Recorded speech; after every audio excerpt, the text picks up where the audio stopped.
ታሪካችን የሚጀምረው ማያ የምትባል አንዲት ቆንጆ ወጣት ምግብ ቤት ውስጥ ሆና የምግቧን ፎቶ አንስታ ማህበራዊ ሚዲያ ላይ ስትለጥፍ ሲሆን በዚህ ጊዜ በቅጽበት ብዙ ሰዎች ወደ ምግብ ቤቱ ሲጎርፉና ቦታውን በሰከንዶች ውስጥ ታዋቂ ሲያደርጉት እናያለን። ቆይ ግን ከዛ በፊት አሁን ላይ 200 ሰብስክራይበር አለን። እቅዳችን በዚህ 90 ቀን ውስጥ 100,000 ሰብስክራይበር ለመግባት ነው።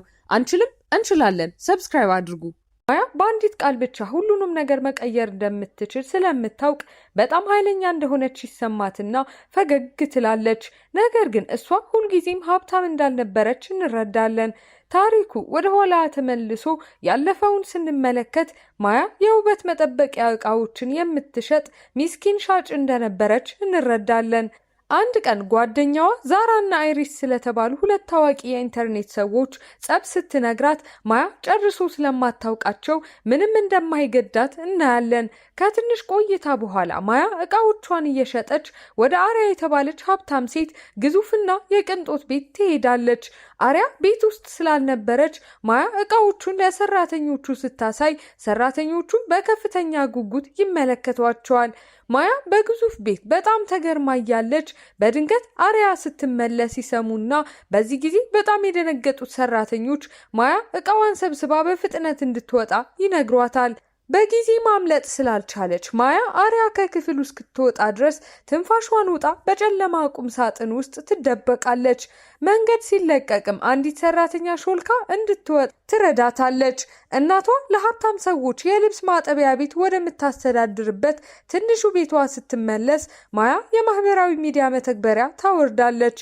ነገር ግን ምንም ትርፍ ጊዜ እንደሌላት ስላሰበች አካውንት ሳትከፍት ትተኛለች። በማግስቱ ማያና ጓደኛዋ ስጦታ ለመግዛት ወደ ገበያ ማዕከል ሲሄዱ ሚላ የተባለች ታዋቂ የኢንተርኔት ኮከብ ዛራ በሐሰት ወሬ ስሟን ስላጠፋችው በጣም ተናዳ ያዩዋታል። በድንገት የድሮ የትምህርት ቤት ጓደኛዋ ስለነበረች ማያን የምታውቃት ሲሆን ሚላ ምን እየሰራች እንደምትተዳደር ስትጠይቃት ማያ እውነቱን ከመናገሯ በፊት ጓደኛዋ ጣልቃ ገብታ ማያ በጣም ሀብታም እንደሆነችና ሕይወቷን እየተዝናናች እንደምታሳልፍ በውሸት ትነግራታለች። ሚላ ከማያ ጋር መገናኘት ስለፈለገች የማህበራዊ ሚዲያ አካውንቷን ስትጠይቃት ጓደኛዋ የራሷን የአካውንት ስም ትሰጣታለች። በትልቁ ቤቷ ውስጥ ሚላ በኦንላይን ላይ ሀብታም መስላ ለመታየት የሁሉንም ነገር ፎቶ የምታነሳ ሲሆን ነገር ግን ባሏ ትክክለኛውን ከባድ ስራ እንደሚሰራና ማያ በትምህርት ቤት በጣም ታዋቂዋ ልጅ እንደነበረች በማስታወስ ሚላ በቅናት ትቃጠላለች። ሚላ ራሷን ለማሳየት በማሰብ ማያን በጓደኛዋ አካውንት በኩል ወደ ትልቅ ድግስ ትጋብዛታለች። ነገር ግን ማያ ጥሩ ልብስ ስለሌላትና ሚላ በትምህርት ቤት እያሉ ድሃ እንደነበረች ስለምታስታውስ መጀመሪያ ላይ ፈቃደኛ አትሆንም ነበር። ነገር ግን ስለዚሁ የውሸት ዓለም ጉጉት ስላደረባት ማያ በመጨረሻ አካውንት ከፍታ የሚላን ፔጅ ትመለከታለች። በቀጣዩ ቀን የማያ እናት የደንበኛ የሆነ ውብ ልብስ አምጥታላትና ማንም ሰው እንደማያውቅ ቃል ገብታ ልብሱን ለብሳ ወደ ድግሱ እንድትሄድ ታስገድዳታለች። ማያ በታክሲ ድግሱ ላይ ስትደርስ ሌሎች ሀብታም ኮከቦች ግን በቅንጦት መኪና ሲመጡ ስለምታይ ቦታው የእሷ እንዳልሆነ ይሰማታል። በድንገት ሊዮ የተባለ በጣም መልከ ወጣት ከኋላዋ መጥቶ በስህተት ጀርባዋን ይነካታል።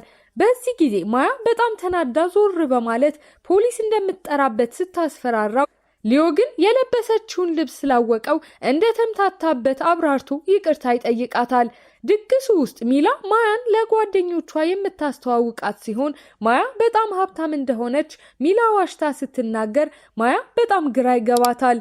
በዚህ ጊዜ አሪያ ደርሳ ልብሱ የሷ ስለሆነ ማያን ትኩር ብላ የምትመለከታት ሲሆን ከግቢው ውጪ ደግሞ ሚላ ከእንግዶች ዝርዝር ውስጥ ስላወጣቻት በጣም የተናደደችው ዛራ እንዳትገባ ተከልክላለች። ሁሉም ሰው ስለ ልብሷ ማያን ሲጠይቋት በከፍተኛ ድንጋጤ ተውጣ ለመሸሽ ትፈልጋለች። ነገር ግን በድንገት ዛራ ድግሱን ጥሳ ትገባና በጣም የተናደደችው ዛራ ሚላን በጥፊ መታ ሚላ ጥገኛ እንጂ ሌላ ምንም እንዳልሆነች እየጮኸች ትናገራለች። ይህንን ስትመለከት ማያ ትልቅ ትምህርት የምታገኝ ሲሆን ታዋቂ ለመሆን ሚስጥራዊ ሕግ ታዋቂ ሰው ላይ ተጣብቆ አብሮ ፎቶ መነሳት እንደሆነ ትገነዘባለች። ከዚህ በኋላ ታሪኩ ወደፊት ይዘልና ማያ ላይቭ ቪዲዮ የምትሰራ ሲሆን ተመልካቾቿም እሷ እንደሞተች አስበው ስለነበር በጣም ደንግጠው አስተያየት ይሰጣሉ። ማያ በጣፋጭ ፈገግታ እውነቱን ለመናገር በህይወት እንዳለች የምትገልጽ ሲሆን ቢቢ ፌመስ የተባለ ሚስጥራዊ ሰው ህይወቷን እንዳበላሸው ነገር ግን አሁን የውሸቱን የኦንላይን ዓለም እንደምታጋልጥ ትናገራለች። ቪዲዮውን እዚህ ድረስ ከተመለከታችሁ ተመችቷችኋል ማለት ነው። ቪዲዮውን ላይክ ቻናሉንም ሰብስክራይብ ማድረግ እንዳይረሳ እንላለን። ወደ ታሪካችን ታሪኩ ወደ ኋላ ተመልሶ ድግሱ ላይ ሚላና ዛራ እየተጣሉ ሲሆን ማያ ልታረጋጋቸው ስትሞክር ዛራ ንዴቷን በማያ ላይ በማዞር በጥፊት መታትን በውሰት በለበሰችው ውድ ልብስ ላይ ቀይ ወይን ትደፋባታለች። ልብሱ የእሷ ስላልሆነ በከፍተኛ ፍርሃት የተዋጠችው ማያ ትዕግስቷ የሚሟጠጥ ሲሆን ዛራ ሌባ ብላ ስትጠራት በጣም ተናዳ ዛራን መልሳ በጥፊት መታትና ጁስ ትደፋባታለች። ማያ ልብሱ የእሷ እንዳልሆነ በድፍረት አምና ዛራን መጥፎ ሰው መሆኗ ነግራት የምታዋርዳት ሲሆን ዛራን ሞኝ አስመስላት ራሷን አኩርታ ከድግሱ ትወጣለች። ቤት ስትደርስ የማያ እናት በተበላሸው ልብስ በጣም አዝና በማያ ላይ የምትጮህ ሲሆን ይህ በእንዲህ እንዳለ ግን ሚላ መጥፎ ዕድል ይዛለች ብለው ስላሰቡ ዝናዋና ጓደኞቿን ታጣለች። በዚህ ጊዜ ማያ ብዙ አዳዲስ ተከታዮችን የምታገኝ ሲሆን ሊዮም ማያን በየቦታው ስለፈለጋት ፊን የተባለ ኃይለኛ የኤጀንሲ ባለቤት ፈጣን እድገቷን አይቶ ስራ ይሰጣታል። በኋላ ላይ ማያ ወደ እናቷ ሱቅ ትሄድና አሪያንም ስታይ ይቅርታ ጠይቃ የልብሱን ገንዘብ ለመክፈል የባንክ ካርዷን ትሰጣታለች። ነገር ግን አሪያ ጥሩ ሰው ስለሆነች ገንዘቡን አትቀበልም። ሚላ ገጽታዋን ለማስተካከል በማሰብ አዲስ ድግስ የምታዘጋጅ ሲሆን ማያን ስታገኛትም ማያ መዋቢያዎች እንደምትሸጥ እውነቱን ትረዳለች። ሚላ ክፉ ሐሳብ ታስብና ማያን እየጎተተች ወደ ድግሷ ትወስዳታለች። ከዛም ላይ ቪዲዮ ጀምራ ደጋፊ ጓደኛ በማስመሰል የማያን ርካሽ መዋቢያዎች አሳይታ ታሾፍባታለች። በዚህ ጊዜ ማያ በንቀት ተሞልታ ቀጥታ ወደ ካሜራው በመመልከት ሚላ እየተጠቀመችባት እንደሆነ የምታጋልጥ ሲሆን በዚህ የውሸት ዓለም በጣም ተጸይፋ ትታት ትሄዳለች። በሊዮ ላይ የትንኮሳ ክስ ለመመስረት ወደ ፖሊስ ጣቢያ ስትሄድም ሊዮ ፈገግ የሚል ሲሆን ማያ ግን በሀብቱ ምንም ሳትደነቅ ትታው ትወጣለች።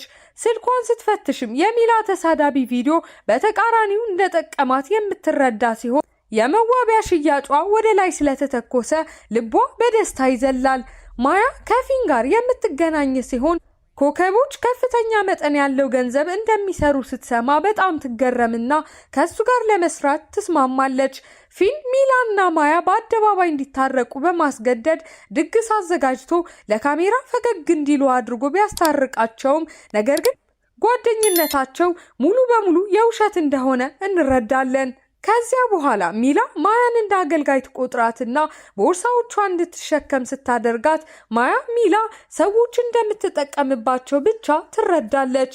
ቤት ስትመለስ 3000 ተከታዮች እንዳሏት ያየችው ማያ በማግስቱ ርካሽ ዕቃዎቿን ይዛ ወደ አሪያ የበጎ አድራጎት ዝግጅት ስትመጣ ከፍተኛ ፍርሃት ይሰማታል። በሚላና በሀብታም ልጃገረዶች ጭካኔ በተሞላበት ሁኔታ ስለተሳለቁባት በጣም ታፍርና ልትወጣ ስትሞክር በድንገት ዕቃዎቿን በሙሉ መሬት ላይ ይወድቁባታል። ይህ ደግሞ የባሰ ሳቅ ቢፈጥርም ነገር ግን በድንገት ሊዮ ይመጣና ሌላውን ሰው ሁሉ ችላ ብሎ መሬት ላይ ከማያ አጠገብ ይቀመጣል። ክፉዎቹን ልጃገረዶች በከፍተኛ ድንጋጤ ውስጥ ትቷቸው የሊዮ ሹፌር ማያን ወደ ቤቷ የሚወስዳት ሲሆን ሊዮም እሷን ለመከተል ብቻ የራሱን አካውንት እንደከፈተ ይነግራታል። አሁን 9000 ተከታዮች እንዳሏት ስታይ ማያ እንደ ውሸት ሀብታም መኖር እንደማትፈልግ በድፍረት የምትለጥፍ ሲሆን ይህንንም እንደ ቀጥታ ስድብ በመቁጠር ሌሎች ተጽዕኖ ፈጣሪዎችን በጣም ይናደዳሉ። ይህንን እንደለጠፈች ወዲያውኑ ቢቢ ፌመስ የተባለው ሚስጥራዊ አካውንት መልእክት ይልክላታል። ታሪኩ ወደፊት ይዘልና ፖሊሶች የማያ ግድያ የሚመረምሩ ሲሆን አሪያም ማያ ሁልጊዜ እውነቱን ስለምትናገር ሁሉም ሰው ይቀናባት እንደነበር ለፖሊስ ትነግራቸዋለች።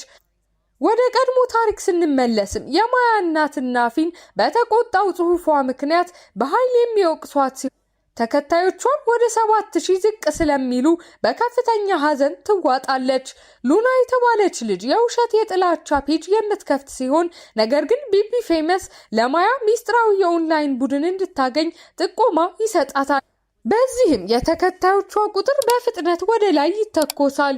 ለቢቢ ፌመስ ምስጋና ብታቀርብም ምንም ምላሽ የማታገኝ ሲሆን ይህ በእንዲህ እንዳለ ሊዮ ማያን ስለተከተላት ሉና በጣም ትናደዳለች። ሊዮ ማያን ለፍቅር ቀጠሮ ሲጠይቃትና ስለሷ በጣም ለማወቅ እንደጓጓ ሲነግራት ማያም ይህን ያህል ሀብታም መሆኑን ብታውቅ ኖሮ ፈጽሞ አታናግረው እንደነበር መለስ ታደርግለታለች። ነገር ግን ጥላው እንዳትሄድ ያስቆማት። ታሪኩ እንደገና ወደፊት ይዘልና ማያ አሁን ትልቅ ኮከብ ሆና የምትታይ ሲሆን በቅንጦት መኪና ወደ ሊዮ ድግስ ስትመጣ ሚላ ትጮህባታለች። ድግሱ ውስጥ አሪያ በማያ ልብ እንዳይጫወት ሊዮን የምታስጠነቅቀው ሲሆን እሱ ግን በእውነት እንደሚወዳት ይናገራል። በድንገት ማያ ከሉና ጋር ከፍተኛ ጸብ ውስጥ ትገባና አሪያ መታ ትገላግላቸዋለች። ወደፊት ፈጣን እይታ ስናደርግ ሉና ማያን ገዳይ እያለች የተናደዱ አስተያየቶችን የምትጽፍ ሲሆን ማያም ካሜራውን እያየች ግድያ መፈጸሟ እውነት መሆኑን ትናገራለች። ወደ ኋላ ስንመለስም ማያ ለምሳ ወደ ሊዮ ግዙፍ ቤት ትሄዳለች። ነገር ግን አንዲት ሰራተኛ ጫማውን ስታወልቅለት ስታይ በጣም ስለምትጸየፍ ከእርሱ ጋር የፍቅር ግንኙነት ለመጀመር ፈቃደኛ አትሆንም። ተጨማሪ ገንዘብ ለመስራት ማያ ቢቢ ፌመስ ያስተማራትን ዘዴ የምትቀዳ ሲሆን ብዙም ሳይቆይ ክሎ የተባለች ሌላ ኮከብ ሉናን እንድታገኛት ወደ አንድ ጨለማ ክለብ ትጋብዛታለች። ማያ ሉና በአደገኛ እጽ በጣም እንደሰከረች ስታይም አብራት ፎቶ ተነስታ በኦንላይን ላይ የምትለጥፍ ሲሆን በዚህ ጊዜ አሪያ ፎቶዎቹን ለማጥፋት ወደ ክለቡ በፍጥነት ትሄዳለች። ልክ በዚህ ጊዜ ሊዮ መጥቶ ማያን የሚወቅሳት ሲሆን ነገር ግን በድንገት አንድ ልጅ ከልክ በላይ አደንዛዥ እጽ ወስዶ መሬት ላይ ይወድቃል። ማያ አምቡላንስ ለመጥራት ስትሞክር የአሪያ ባል በሆነው አርሎ የምትከለል ሲሆን አርሎ ስልኳን ነጥቆ አስክሬኑን ለመጠበቅ ቃል በመግባት ሁሉም ሰው በጸጥታ እንዲወጣ ያዛል። ወደፊት ታሪኩ ሲሄድ ፖሊሶች የማያን ላይቭ የሚመለከቱ ሲሆን አንድ ታናሽ የፖሊስ መኮንን ምርመራ ለማድረግ ቢፈልግም በአርሎ ጉቦ የበላው የበላይ ኃላፊው ምርመራውን ይዘጋዋል። ወደ ኋላ ስንመለስም አርሎ ለአሪያ የሚዋሽ ሲሆን ማያም የራሷን የልብስ ንግድ ትጀምርና በጣም ስኬታማ ትሆናለች። በኋላ ላይ አርሎ ስለ አደንዛዥ እጹ ሚስጥራዊ ውል ማያን እንድትፈርም ሊያስገድዳት ቢሞክርም ነገር ግን ማያ ምንም ያጠፋችው ነገር እንደሌለ ተናግራ እምቢ ስትለውና አርሎ ሲጮህባት በዚህ ጊዜ ሊዮ ማያን በጀግንነት ተከላክሎ ይዟት ይሄዳል። ይህ በእንዲህ እንዳለ ሚላ ክፉ እቅድ የምታወጣ ሲሆን ሩቢ የተባለች ሴት የማያን ዕቃዎች በሙሉ ገዝታ ትዕዛዙን እንድትሰርዝ በማድረግ ማያን ባዶ እጇን ታስቀራታለች። ለቢቢ ፌመስ መልእክት ስትልክም ማያ ስለ ሩቢ ያለፈ ህይወት መጥፎ ሚስጥር ታውቅና ከሩቢ ጋር የካርድ ጨዋታ በመጫወትም ሚስጥሯን ታጋልጥባታለች። ሩቢ በከፍተኛ ፍርሃት እየጮኸች ጨዋታውን ስትሸነፍም ማያ ገንዘቧን በሙሉ አስመልሳ ትሄዳለች። አጎቷ ልብሶቿን ለማምረት ስለተስማማና ማያ ማስተዋወቂያ በኦንላይን ላይ ስትለጥፍ ነገር ግን በድንገት ማያ ጠፍታለች የሚል አስደንጋጭ ፖስተር በስፋት ይሰራጫል።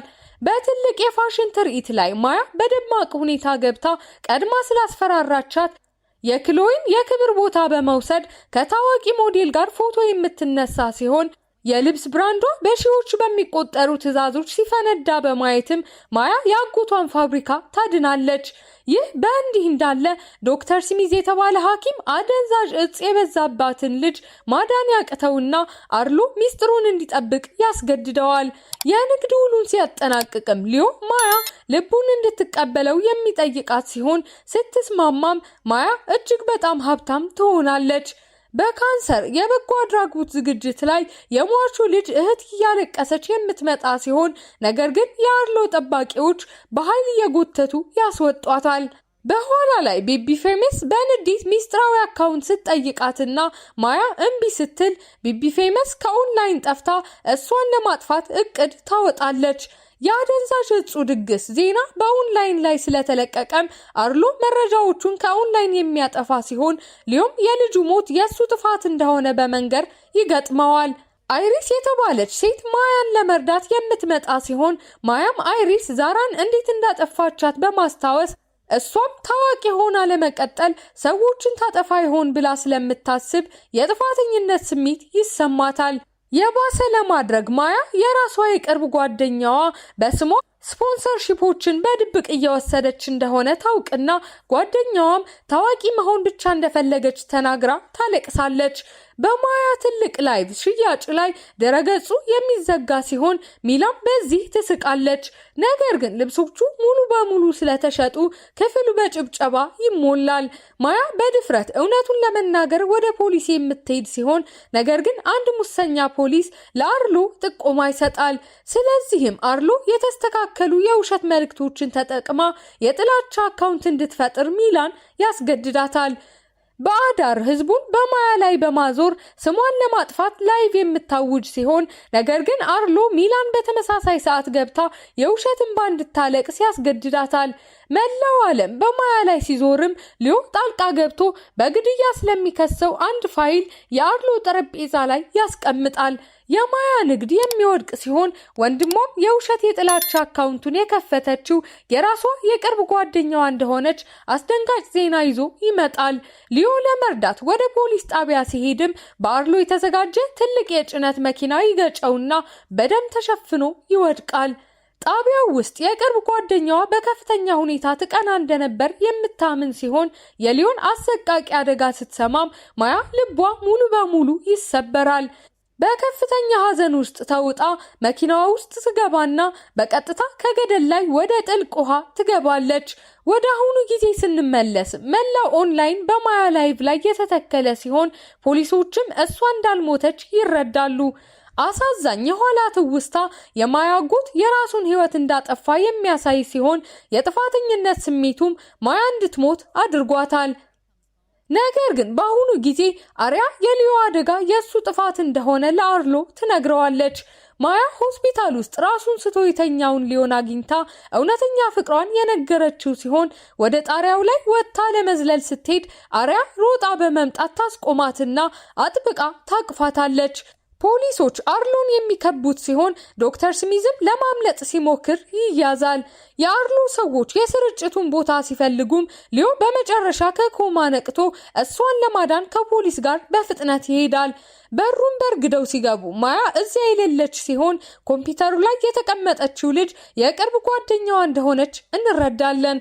ጓደኛዋና የማያ ወንድም ትልቅ የውሸት ፕሮግራም ተጠቅመው ብቀላ ለማድረግ የማያን ፊት በስክሪኑ ላይ ማድረጋቸውን የምንረዳ ሲሆን ነገር ግን እውነተኛዋ ማያ አሁንም ጠፍታለች። መጥፎቹን ሰዎች በሙሉ በቁጥጥር ስር በማዋልም ፖሊሶች አርሎን በህዝብ መጸዳጃ ቤት ውስጥ ተደብቆ ሲይዙት ሊዮ ከጀርባው ቆሞ ይታያል። ይህ በእንዲህ እንዳለ ትዕይንቱ ወደ አንድ ሚስኪንና ቆሻሻ የማሳጅ ቤት የሚለወጥ ሲሆን እዚያም አንዲት ልጅ ሀብታም ሰዎችን በድብቅ ስትቀርጽና ይህችም ልጅ እውነተኛዋ ቢቢ ፌመስ መሆኗን እንረዳለን።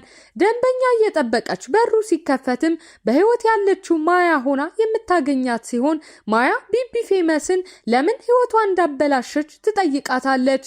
እያበደች የመጣችው ቢቢ ፌመስ የሀብታም ተጽዕኖ ፈጣሪዎች ህይወት ፍትሃዊ እንዳልሆነ ትጮህና በመስኮት ወደ ታች ስትዘልም ከውድቀቱ ተርፋ በፖሊስ ትያዛለች። ወደ ክፍሉ እየሮጡ በመግባትም ሊዮ ማያን አጥብቆ አቅፎ ዳግም እንዳትለየው ሲለምናትና ልቡ በደስታ ሲንቀጠቀጥ ይታያል። በቀጣዩ ቀን ማያና አሪያ በቢቢ ፌመስ ቆሻሻ ክፍል ውስጥ ቆመውም ማያ ስልኳን ስትመለከትና አሁን እንደገና የሚወዷት ወደ 4 ሚሊዮን የሚጠጉ ተከታዮች እንዳሏት ታያለች። ኦንላይን የውሸትና አደገኛ ቦታ መሆኑን ስለምታውቅ በሐዘን ፈገግ እያለችም ማያ ክፍሉን ለቃ ትወጣለች። በመጨረሻው ትዕይንት ላይም አጽጂዎች መጥተው ቆሻሻውን ይጥሉና አንድ ሰው ስክሪኑን ነካ አድርጎ የማያን አካውንት ሲከፍት ፊልሙ ያበቃል።